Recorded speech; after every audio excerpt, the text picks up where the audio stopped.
With the launch of iPhone 17 series, the mainstream compact lineup is complete, and we can do a battery drain test. From left to right, we have the Pixel 10 Pro, Pixel 10, iPhone 17, iPhone 17 Pro, Galaxy S25, and Xiaomi 15. Before we start draining the batteries to zero, I ran a simple Geekbench CPU benchmark since I thought you might be interested. In multi-core, the Galaxy got the highest score of 10,100, while on single-core, the iPhone 17 Pro got the highest score of 3,824. The Pixel 10 got the lowest score in both categories. All phones are connected to the same Wi-Fi network, have the same settings, and I also made sure the brightness level is the same using a lux meter. But sometimes in certain apps like the camera app, the brightness can look different. For the first test, I ran a YouTube live stream while the comments were appearing. This test is light for the phones since they are on the Wi-Fi, and the new screens are super efficient for this kind of content. So you can basically run YouTube the whole day without running out of battery.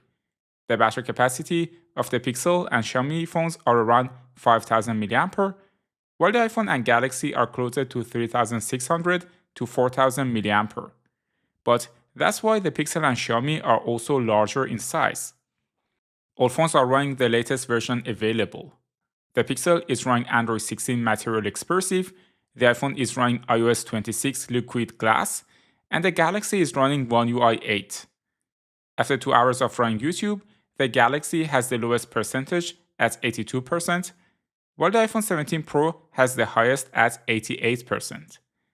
I show how much battery percentage went down in each test, but take that with a grain of salt because each device and unit has its own calibration, and this number is nothing more than a rough estimation.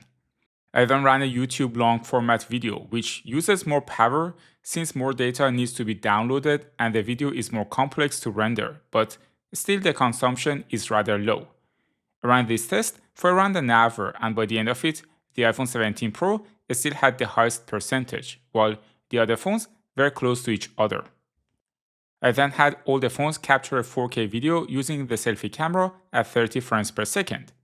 The Xiaomi turned off the screen midway, so I had to stop it for a second, go to settings, and change it. Therefore, the time on the Xiaomi phone is 10 minutes behind since I basically disrupted the video. The iPhone 17 Pro is still doing better than the other phones, with the Xiaomi 15 very close, only 1% behind, and the others following these two. For the next test, I ran Aquarium on WebGL. This is similar to running a game because there are a lot of fish that need to be rendered by the web browser, making it a graphic-heavy task. I set the number of fish to be rendered the same across all phones.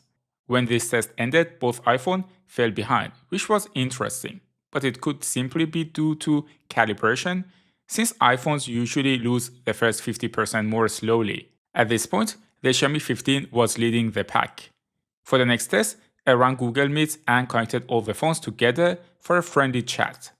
As a side note, I bought all of these phones on this table with my own money, so please consider subscribing to support the channel so I can continue making unbiased reviews.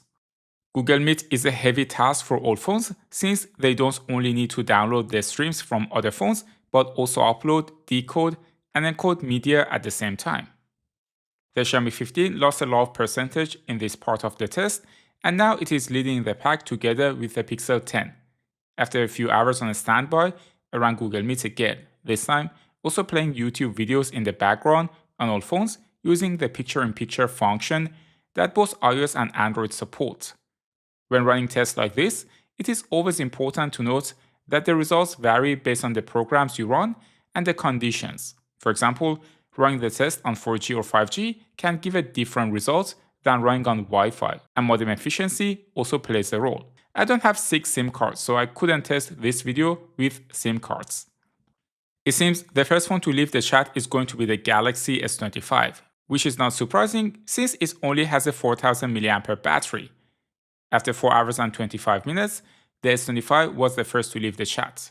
I'm not complaining since the S25 is the lightest phone on this table and also the smallest. The second phone to leave the chat was the iPhone 17, which lasted 7 hours and 41 minutes. The other phones were very close to each other and it was hard to tell which one was going to win the race. The next phone to say goodbye was the Pixel 10 Pro, which left the chat after 7 hours and 56 minutes. Only a few minutes later, the Xiaomi 15 left the chat after 7 hours and 58 minutes. Now, the question was whether the iPhone 17 Pro or the Pixel 10 would win the race. The Pixel held on to the last percent better, and the iPhone left the chat at 8 hours and 6 minutes. So, we can officially crown the Pixel 10 base model as the king of compact battery life with 8 hours and 11 minutes. If you look at the ranking, we have the Pixel 10 as number 1, iPhone 17 Pro as number 2, and Xiaomi 15 as number 3. The last time around this test, the Xiaomi was the best, but not anymore. If you want to know how the iPhone 17 compares to the Galaxy S25 in a day-in-the-life comparison, you can watch this video next. Thanks for tuning into Tecmo, and I will see you in the next one.